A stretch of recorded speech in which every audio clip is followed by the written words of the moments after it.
Here's something I thought I'd never hear myself say in my professional career. Today, I'm delighted to welcome the Milkshake Man to Goldcore TV. Not my favorite server at McDonald's. No, this is Brent Johnson, founder and CEO of Santiago Capital, known for his dollar milkshake theory. We invited Brent on to Goldcore TV to discuss how dollar strength will cause the impending economic collapse, how realistic a change in global reserve currency really is, and of course, what he expects to see from gold and silver in the coming months and years. And don't miss his pitch perfect explanation of his near infamous dollar milkshake theory. I really enjoyed my chat with Brent, and I'm sure you will too. And if you have any thoughts or comments, then please put them in the comments below. And why not subscribe to Goldcore TV whilst you watch?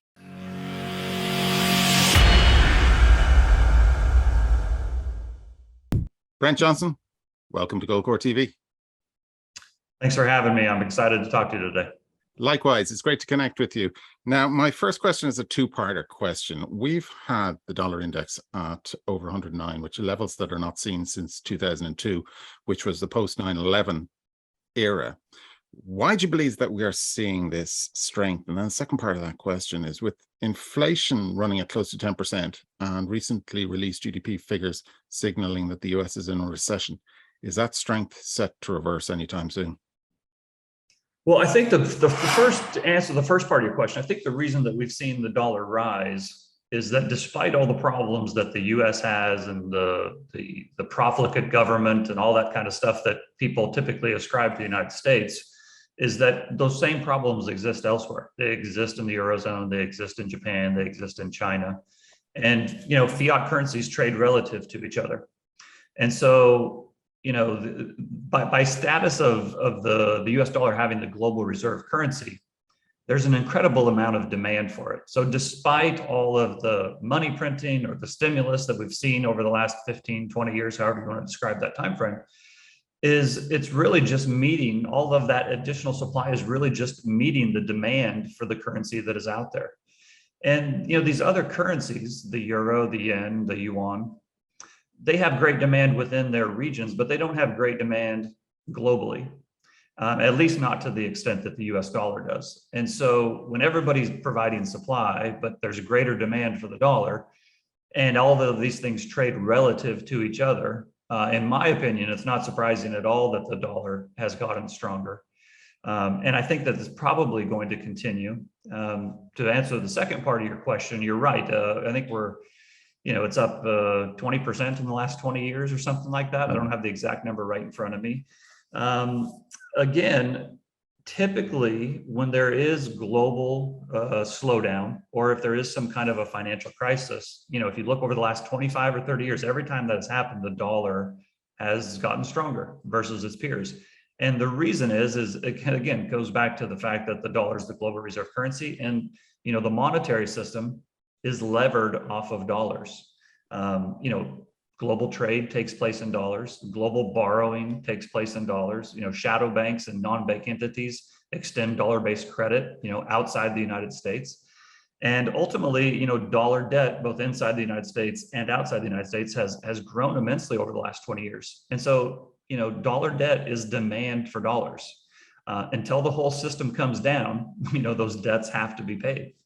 And so, when it comes time to make that interest payment on the dollar debt, or when it comes times to pay off that dollar debt or pay that invoice in dollars, that is demand for dollars.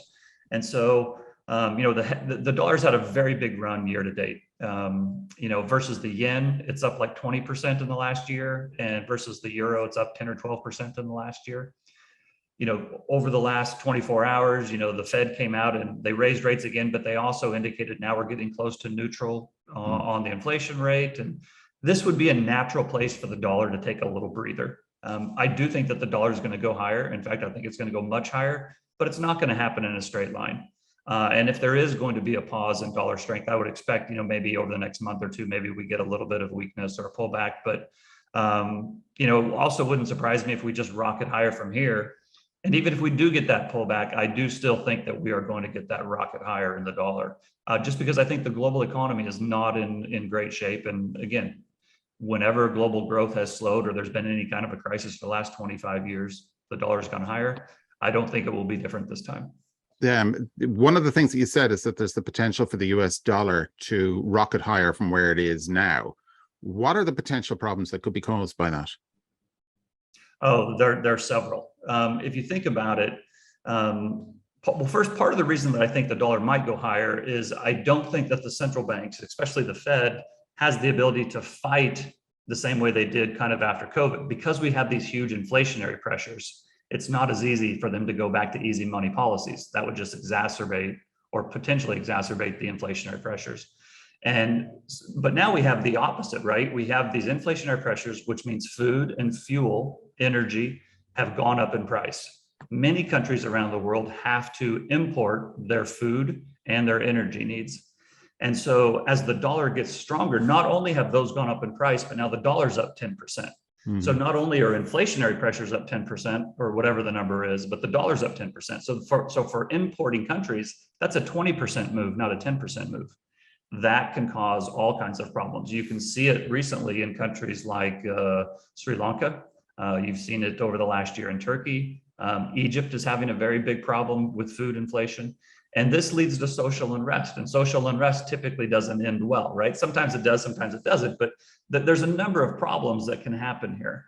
The other thing is that because there's so much US dollar debt, and after March of 2020, when the Fed came out and provided a lot of liquidity, countries and entities around the world did not take that weakness of the dollar. They did not take that opportunity to decrease their exposure to dollars. They actually doubled down. They borrowed more money in dollars. And so as the dollar price goes higher and they cannot service those debts, then we start to have a potential credit crisis. And in a credit crisis, that's where you can get the underlying collateral, in this case, the dollars, could have a spike. And so I think it's a combination of these inflationary pressures and deflationary pressures, which is really the worst of all worlds. For many countries outside the US domestic market, their top line revenue is coming down, or their revenues are under pressure. That's the deflation, but their input costs are rising. And that's inflationary pressure. So they're getting squeezed.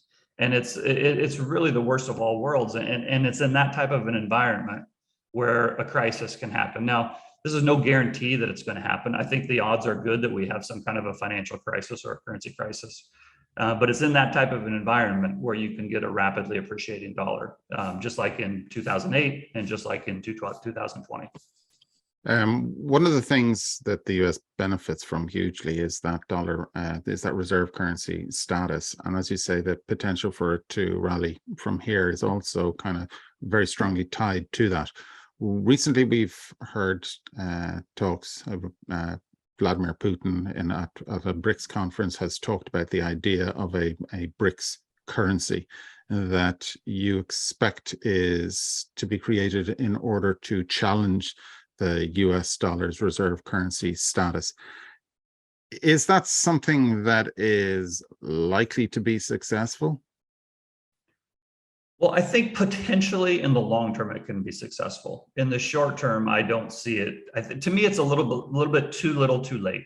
So it's not that I don't recognize it, and it's not that I don't acknowledge the desire to kind of get away from the dollar system.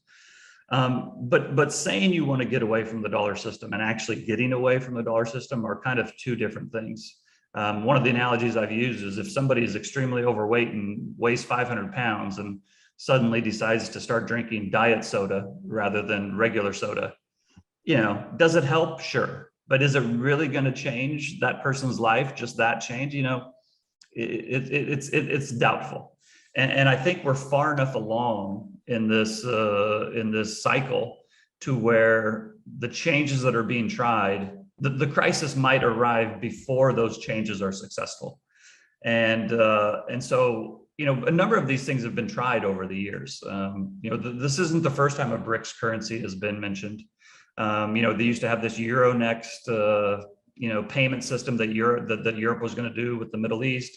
That kind of failed. The Chinese yuan has been hailed as a potential successor, and it's now weakening because they have a number of problems of their own. So I don't ignore these types of things, but the likelihood of it being successful, in the next 12 or 24 months, I think is pretty low. One of the things you said there is that the dollar strength can persist until everything comes tumbling down. What's going to be the catalyst for everything tumbling down in your mind?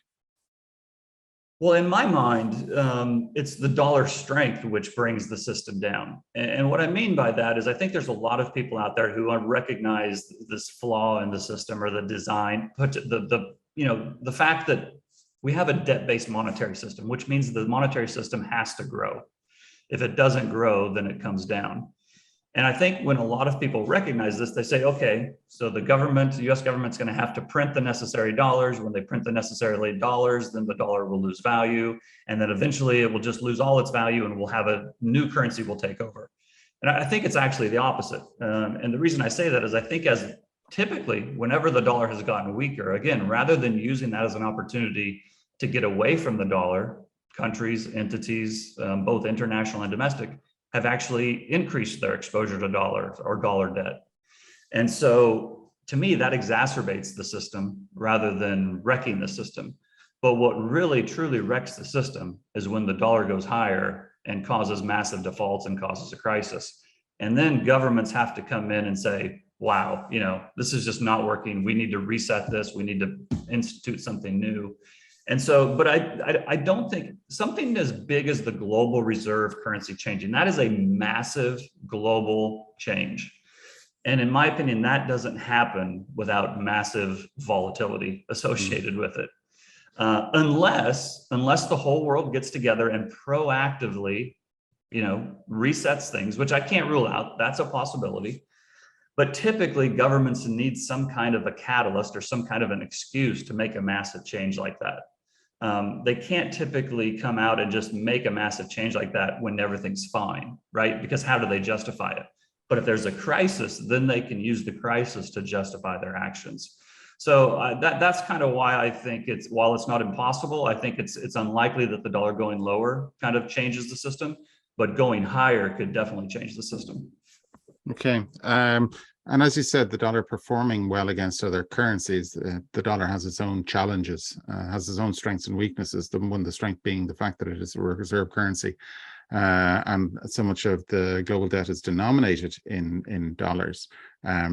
Therefore, you can potentially suggest that when it comes to global currencies, the dollar is bad. It's just not as bad as everything else. We have seen that to a degree as well with the performance of precious metals, where we've seen gold since the beginning of the year in euro terms fairly much hold its own, and in a lot of other major currencies has strengthened, and in some of the minor and secondary currencies rather has strengthened considerably. Whereas in the US dollar's instance, gold has not performed that well year to date. Do you think that that's something that continues, or do you think at some stage that we are going to see a light bulb moment in terms of a movement into precious metals and movement into gold? Yeah. So I think the dollar, will continue to be a headwind for gold in the short term, in US dollar terms. To your point though, gold's done just fine in yen terms, in euro terms. And if you look at some of these other emerging market currencies, it's done fantastic. And to me, that's what gold is supposed to do. When your country or when your currency comes under crisis, gold should perform well. Well, the US dollar is not in a crisis right now. So gold doesn't necessarily need to perform well right now in dollar terms. I do think that there is going to come a time where the dollar and gold will rise together versus all other currencies. We're sort of there now because the gold has pulled back, but it's still up, over the last, call it, year or two. And so in that sense, the dollar and gold have risen together versus other currencies. I don't know that we're ready for a big gold breakout in dollar terms right now, but I think everybody should own gold. I think it's a core piece of anybody's portfolio. I don't think anybody should go all in on gold. I don't think that's necessary. If gold does as well as many people thinks it will, then you don't need to be all in. If you have even a little bit, you're gonna do pretty well. So I think everybody should have like a rational, healthy allocation to gold, whether that's 5% or 20%. I can think it kind of depends on an individual's situation, but I don't think the right allocation to gold is zero either. I think everybody should own some. And obviously, the other precious metals that our viewers are keenly aware of and interested in is silver. Silver hasn't benefited from the same situation as gold has, and it has performed relatively poorly across a lot of major currencies. Why do you believe that that is so? I think it's a really good question. Silver is just an anomaly. Ultimately, I think when we do get into a full-blown currency crisis and all fiat gets debased dramatically, then you probably will see silver go a lot higher, and probably on a percentage basis higher than gold. But again, silver is not just a precious metal, it's also an industrial metal. Over the last several years, we've seen some global growth, but we've also seen a lot of growth slow down. And ultimately, I think until the lay person decides they need to own precious metals, and it's just the precious metals proponents that are trading back and forth amongst themselves, then silver probably doesn't do much. But when the average person on the street decides to get out of their local currency and put it in something that is going to store value long term, then I think you'll see silver do much better. And again, if you look at the silver in euro terms or yen terms or some of these other countries' terms, it's done okay, right? One thing, it's funny, I just was looking at something yesterday, and many people are not going to believe this, number one, but then if you just go and look at it, and they're not going to like it either, but if you just go back to the global financial crisis in 2008 and you compare food prices versus the dollar index. Now, that doesn't mean that food hasn't gone up in dollar terms, but the dollar index versus its peers has actually outperformed food prices over that time period. And it's dramatically outperformed silver. The dollar index has done a better job of protecting owners against food inflation than silver has. And that's over a 15-year period. And now, that's not to mean that it's always going to be that way. But the reason I point that out is because I talk to a lot of people who invest in precious metals, and for whatever reason, they have an all or nothing attitude about it. It's like they want to sell everything and go put it all in gold and silver. And I'm a big advocate for gold and silver. I think you should definitely have that, but you shouldn't go all in on it. Because there's people that did go all in on it after 2008. There's people who went all in on it in 2010, 2012, and a couple years ago. And those people are now underwater, even after 15 years. So, I think it's very important to keep an open mind. It's definitely important to understand that the system is in trouble and you should own some precious metals. But it's also important to understand that might not happen tomorrow. It might not happen next week, and it might not happen next year. The central bankers and the monetary authorities have an incredible ability to kick the can down the road. I don't think too many people after the dot-com crisis would have said, 20 years from now, the dollar will still be strong and gold and silver will have not, gone to 50,000 or whatever it is. They probably would have said the same thing again after 2008. They probably said the same thing in 2011 Euro crisis, and they probably said the same thing again in 2020, right? But here we are. And so I think it's very, very dangerous to say this can't happen or this can't go on. Because it can. Now, it might not, but it can. And so, again, I think it's important to keep everything kind of in rational terms. Very sage advice. I can't have you on without asking you about the dollar milkshake theory. Can you explain the dollar milkshake theory to us? Yeah, in really simple terms, it's just an analogy that I have used to explain how I think a global currency crisis or sovereign debt crisis would play out. I typically take it back to 2008, but we could probably take it out long before that. But since 2008, all countries around the world have, provided an enormous amount of stimulus, to their relative economies. The Bank of Japan, the Bank of England, the ECB, the Chinese central bank, the Fed. And so they provided all this liquidity. They printed all the money, however you want to describe that, that monetary policy. But for several reasons, which we've kind of touched on today, I think the dollar and the US market is going to capture all of that liquidity that has been provided. Not because it deserves it, not because it's fair, or not because I want it to be that way, but just because I think that's the design of the system. And I think that all that liquidity is going to get pulled into the United States as we enter a crisis. And I think that will deprive the rest of the world of liquidity. And at the end of the day, liquidity is the most important thing. And so as the US has provided liquidity and the rest of the world is deprived of that liquidity, I think it kind of becomes a self-perpetuating phenomenon. And that's where you could get the dollar and the US markets sucking up all that capital into the US markets, and the rest of the markets, being under severe pressure. And I got the name from a movie called There Will Be Blood, about an oil baron who, he was negotiating a piece of land with his neighbor, and his neighbor really wanted this guy to buy his land. And the guy finally said, "I don't have to buy your land. All I have to do is stick a straw down into the ground and I can drink up your oil." He said, "I'll drink your milkshake."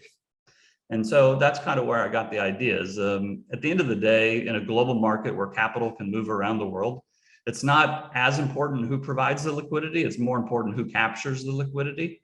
And I think, perhaps not for fair reasons, but I think the US is going to capture that liquidity. Fantastic answer. Thank you. We've seen a further 75 basis point hike from the Fed. Where do they go from here? Well, my answer to this is going to sound kind of consensus at this point, but I think that they will continue hiking until the markets don't let them hike anymore. They said they're going to be data dependent. Yesterday or this morning, GDP came out. We've had the second negative, or the second decreasing quarter in a row. Technically, you could say that we're already in a recession. A lot of the big inputs into inflationary prices are already starting to come down. Copper has come down a lot. Oil's come down. A number of food prices have started to come down. And so if we start to get some lower inflationary prints and the economy continues to soften, then I would expect them to slow down. That said, I don't think that they're going to pivot or reverse policy until markets force them to do. And what I mean by that is, if equity markets fall a lot, if the VIX starts to spike, that would contribute to it. But what I really think would make the Fed pivot would be some kind of a problem in the funding markets. The treasury auctions or collateral agreements or reverse repo. If those things started to see turbulence, then I think you would see the Fed turn around and reverse. Put you on the spot for a moment. What would you do if you were in Jerome Powell's shoes?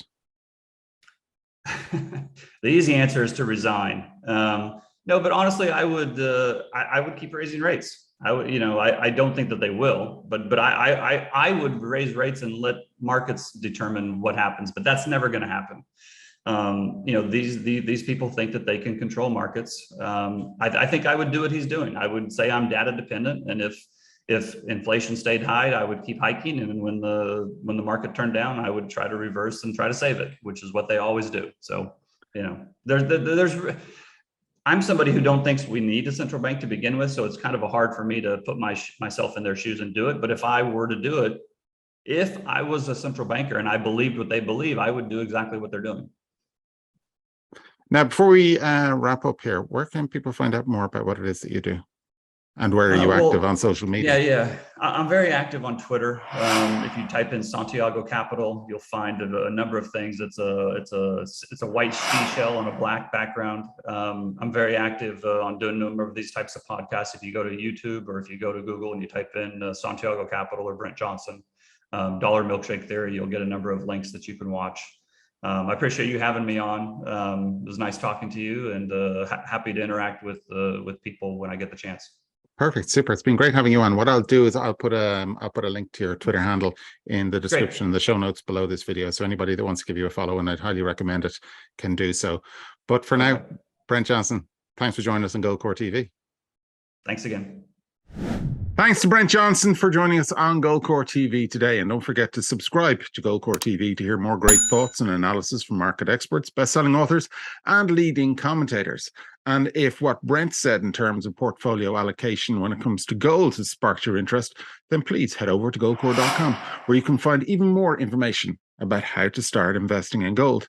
And if today's show has made you want to delve deeper into what's going on with the economy and precious metals, then may I suggest you watch Gold Core TV's brand new show, The M3 Report, with guests such as Jim Rickards, Mark Faber, and David Morgan, as well as commentary from the Gold Core team, the M3 report is a must-watch for anyone interested in metals, markets, and money.